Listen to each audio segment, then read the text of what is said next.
Imagine waking up one morning to find the world stripped of meaning. The sunlight filtering through your window feels artificial. The laughter of strangers outside hollow, like echoes in a cavern. You reach for your phone. Notifications pile up, each one a digital ghost haunting your attention. Your job, your relationships, your carefully curated identity on social media. All of it suddenly feels like a script written by invisible hands. You ask yourself, what's the point? And in that moment, you brush against a terrifying truth. There's no playbook. You're not alone. Millions wander through life clinging to roles: parent, employee, influencer, activist, as if these titles could shield them from the void. But what happens when the roles crumble? When the institutions that once anchored meaning, the church, the nation, the family, dissolve into abstraction? Nietzsche's words slice through the silence. God is dead. Not as a celebration, but a diagnosis. The corpse isn't just a deity. It's every grand narrative that promised purpose. And we, the living, are left to stare into the abyss of now what? Here's the paradox. You've never been more free. No divine commandments, no ancestral chains, no cosmic judge. Yet freedom terrifies. Without a script, you must write yourself into existence. But how? The modern world offers distractions. Productivity hacks, mindfulness apps, political crusades. To numb the vertigo, you chase dopamine hits like a rat in a Skinner box, mistaking stimulation for meaning. And still, the question lingers. If nothing matters, why does that emptiness ache so deeply? Consider the man who climbs the corporate ladder only to find the view from the top bleak. The woman who accumulates followers but feels unseen. The student drowning in accolades yet starving for purpose. These are not failures of effort. They're symptoms of a civilization-wide delusion. We've mistaken comfort for fulfillment, survival for life. Nietzsche saw this coming. When he proclaimed the death of God, he wasn't cheering atheism, he was warning of the collapse of value itself. The old gods gave structure to chaos. Without them, we're infants stumbling in the dark, clutching at anything to make the world cohere. But here's the twist.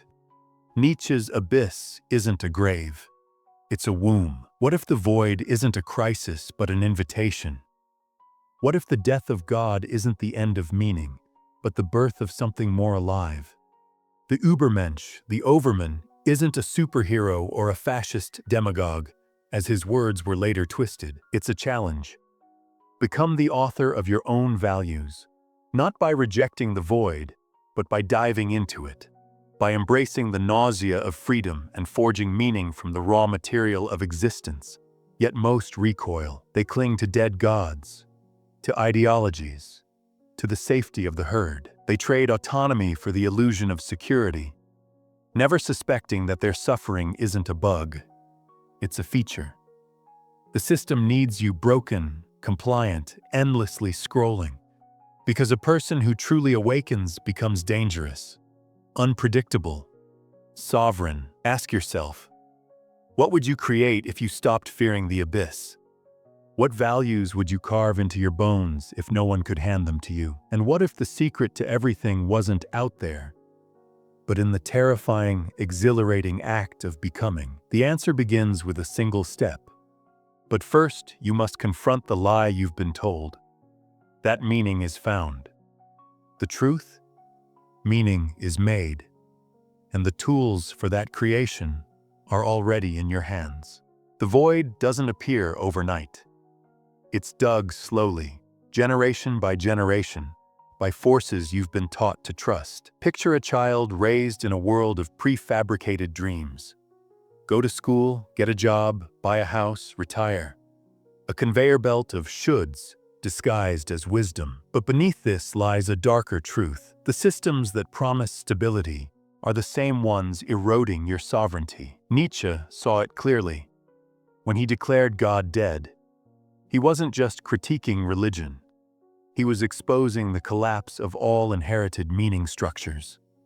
The church once offered salvation, the state, purpose, the market, identity. But as these institutions crumbled under the weight of reason and modernity, humanity faced a choice: create new values or cling to hollow shells. Most chose the latter. Why? Because the void is seductive. It whispers, "You're too small to matter."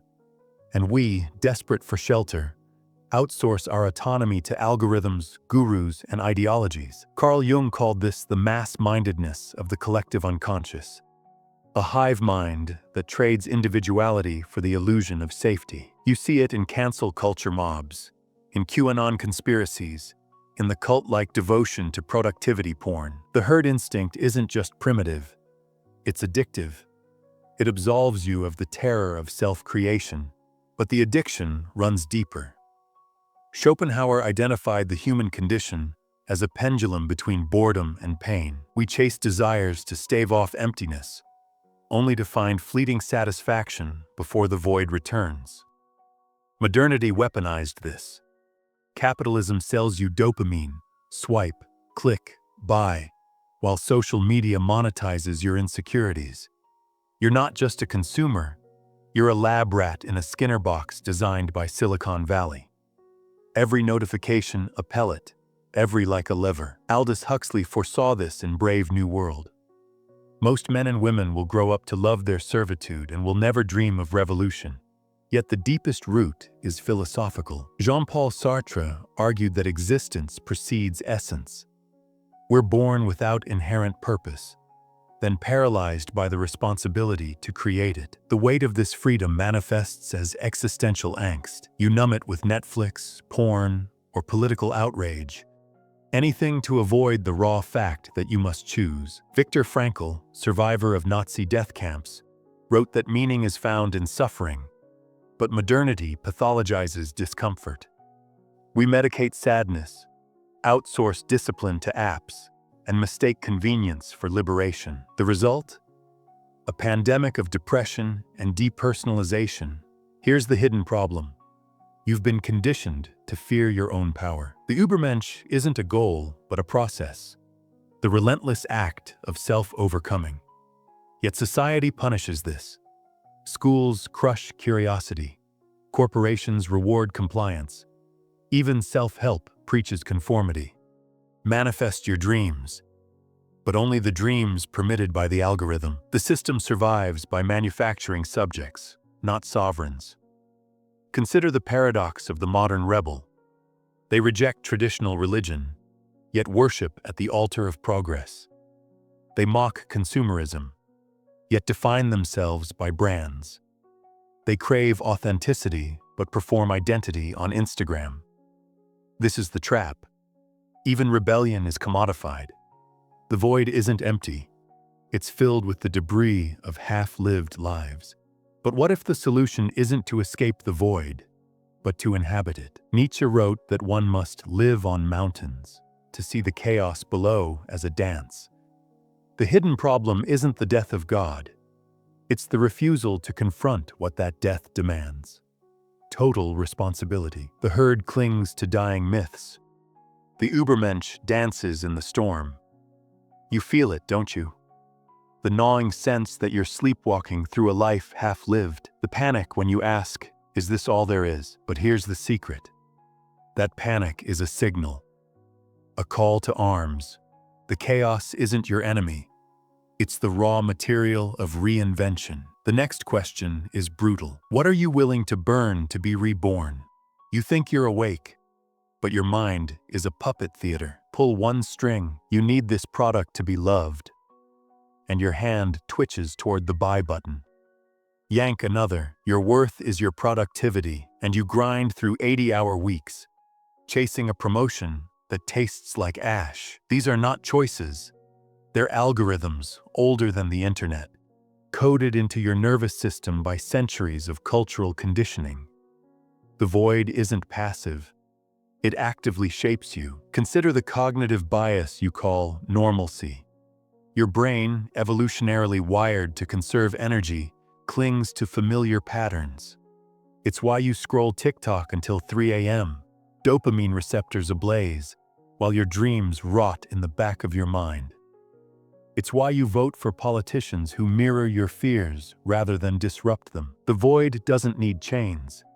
It needs your complacency. Freud called this the repetition compulsion. Humanity's perverse urge to reenact trauma, to seek safety in the familiar even when it destroys us. Modernity has industrialized this compulsion. Social media feeds curate echo chambers that validate your biases, not challenge them. News outlets sell outrage because anger is more clickable than nuance. You're not just being manipulated, you're being fragmented. Your attention, once a laser, is now 1,000 scattered shards. But the deepest consequence is spiritual. Nietzsche warned that the death of God would unleash nihilism, a belief in nothing. Yet contemporary culture has inverted this. Instead of confronting nihilism, we've replaced God with proxies, the cult of hustle, the religion of self-care, the sacrament of engagement metrics. These are not escapes. They're surrender. You've traded a dead god for 1,000 micro-gods, each demanding sacrifice without offering transcendence. The result? A pandemic of existential dissonance. You feel it in the guilt after a Netflix binge, the emptiness post-shopping spree, the shame of scrolling through Instagram while your child waits for a hug. Your body revolts. Chronic anxiety, burnout, autoimmune disorders, as if screaming, "This isn't living." Even your triumphs feel hollow. You climb mountains only to find the view matches the one on your phone's wallpaper. And society? It mirrors your fragmentation. Political tribes scream past each other, addicted to the dopamine of enemy-making. Climate collapse looms. Yet we debate carbon taxes instead of confronting the cancerous myth of infinite growth. The void isn't just personal. It's collective. We've built a civilization on a corpse, on the unspoken agreement that meaning can be outsourced. Huxley's nightmare wasn't 1984's boot-on-the-face oppression.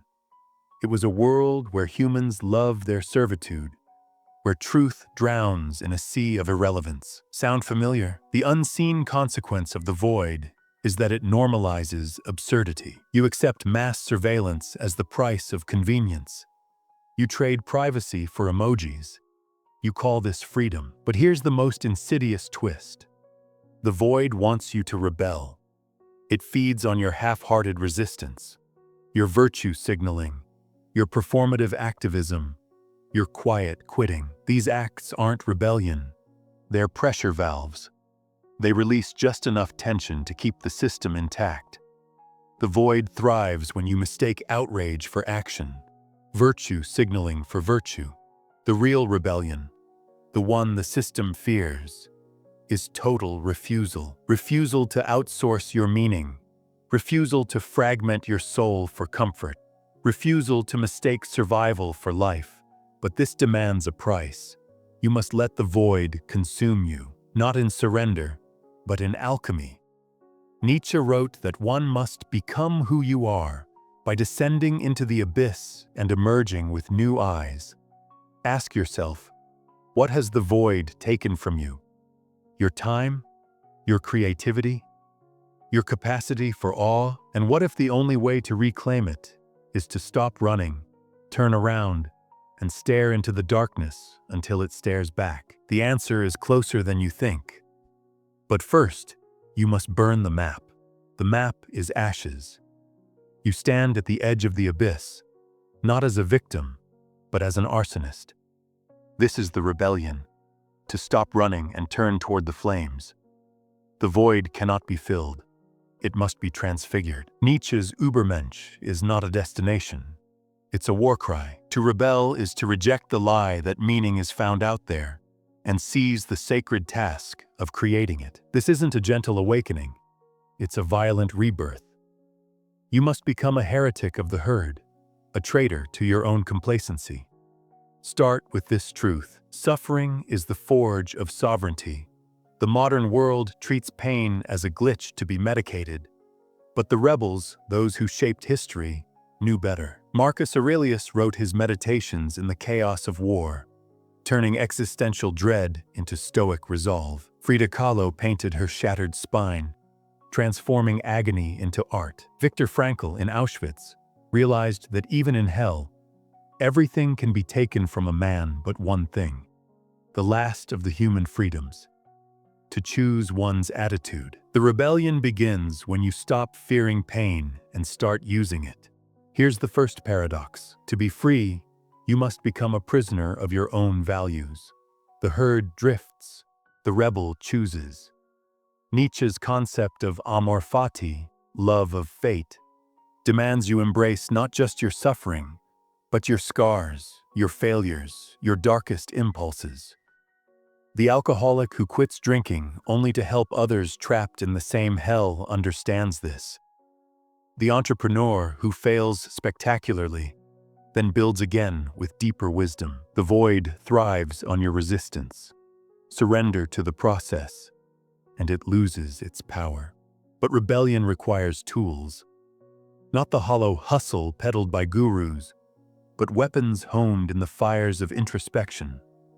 The journal of shadows every morning. Confront the blank page. Not to vent or plan, but to interrogate. Ask, what lies am I telling myself today?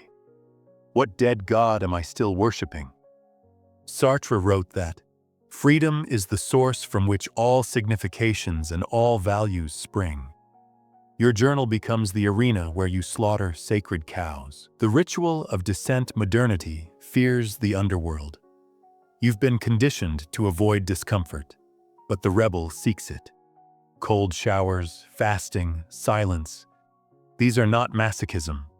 They're vaccines against fragility, like the Stoics who practiced premeditatio malorum, meditating on disasters. You inoculate yourself against the void's seduction. The art of sacred nose, Nietzsche. The snake which cannot cast its skin has to die. Rebellion demands shedding. Relationships that shrink you. Jobs that numb you. Beliefs that cage you. Say no to the algorithm's dopamine traps. Delete apps that steal your attention. Cancel subscriptions to other people's dreams. Every no is a yes to your becoming. History's rebels understood this.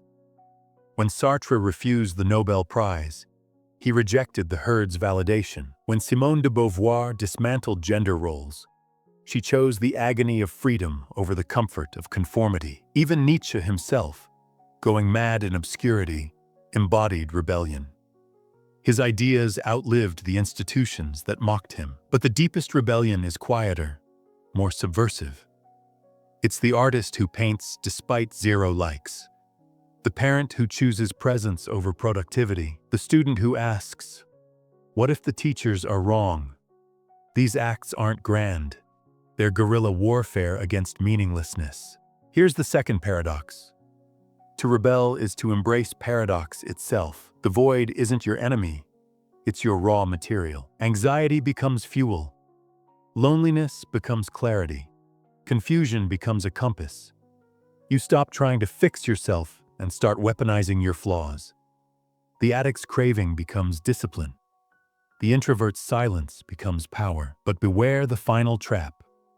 The ego's hunger for glory. The rebellion isn't about becoming great by the world's standards. It's about becoming whole. Nietzsche warned that the Übermensch isn't a tyrant, but a bridge. A bridge between the animal and the divine, the chaos and the created. You feel it now, don't you? The stirring in your bones. The hunger to stop sleepwalking. The rebellion isn't a single act. It's a lifetime of choosing, again and again, to step into the storm. And once you do, you'll see the final truth. The void isn't empty. It's waiting. You've been lied to about the void. It isn't a chasm to fear. It's a primordial forge. Every star in the sky was born in darkness, collapsing under its own weight until it ignited. So it is with the human soul. The void isn't your enemy. It's your collaborator. The final truth is this. Meaning isn't discovered. It's forged in the furnace of becoming. Nietzsche's Übermensch isn't a superior being, but a process. the relentless act of sculpting order from chaos, beauty from suffering, purpose from nothingness. You are not meant to find yourself. You're meant to build yourself again and again, like a god shaping clay. Here's the revelation that shatters all illusions. The void is conscious. It doesn't want to destroy you. It wants to evolve you. Every crisis, every heartbreak, every moment of despair is the universe pressing you into a deeper form. The addict's relapse, the entrepreneur's bankruptcy, the artist's writer's block, these are not failures. They're the chisel strikes that carve away the false self, revealing the diamond beneath. The ancients understood this. The phoenix myth wasn't about immortality, but rebirth. Odin sacrificed his eye to drink from the well of wisdom, a metaphor for the price of awakening. Even Christ's crucifixion and resurrection encode the same truth. Death precedes rebirth. The void isn't your tomb, it's your womb. Modern science echoes this. Neurologists speak of neuroplasticity, the brain's ability to rewire itself through struggle. The more you confront the void, the stronger your neural pathways become. Psychologists note that post-traumatic growth often eclipses resilience. Survivors don't just bounce back, they transcend. The void, then, isn't a sentence. It's an invitation to evolve. But here's the cosmic joke. You've always been the void. The fear, the anxiety, the existential dread, these are not signs of brokenness.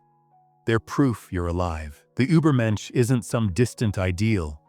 It's the you that emerges when you stop running from the chaos within. Consider the quantum metaphor. Particles exist in superposition until observed. Similarly, reality remains unformed until you impose meaning. Every choice, what to love, what to reject, what to create, is an act of divine will. You're not just a character in a story. You're the author, the reader, and the ink itself. This is the ultimate rebellion. To realize that you are the God you've been waiting for. Not a deity in the sky, but a force of will, a creator of values, a dancer in the storm. The void doesn't haunt you. You haunt the void. And so, the final paradox. The death of God isn't the end of meaning. It's the birth of a trillion meanings. Each person becomes a universe unto themselves, a singularity of purpose. The corporate slave who quits to paint murals in the streets. The mother who raises a child with the reverence of a sacred task. The scientist who labors in obscurity, driven by a vision only she can see. These are not random acts. They're revolutions. But the price is everything. You must crucify the false self, the pleaser, the conformist, the hollow avatar of social media. You must let the void strip you to the bone, then build anew with the raw materials of your soul. It's excruciating. It's glorious. It's the only path to true sovereignty. As the curtain falls, ask yourself, what will you etch into the void? The answer isn't in a book, a guru, or a self-help seminar. It's in the trembling hand that reaches for the journal at dawn. In the breath you take before leaping into the unknown. In the silent pact you make with existence. I will not be buried. I will burn, and from my ashes I will rise. Nietzsche's words echo across the centuries. Man is a rope stretched between the animal and the Superman. A rope over an abyss. You are that rope. You are the abyss. And when you finally stop clinging to the edge, you'll realize you were the dancer all along. The void is waiting. The void is waiting. But so is the fire. If these words cracked open something in you, comment below. Share your rebellion. What scripts will you burn? What values will you forge? Let this be the first act of your new creation. Subscribe not for algorithms or applause, but to join a tribe of sovereign minds dancing in the storm. The Übermensch isn't born in silence. It's born in conversation. Click the flame. Step into the storm. Subscribe now. And let's burn the old world together.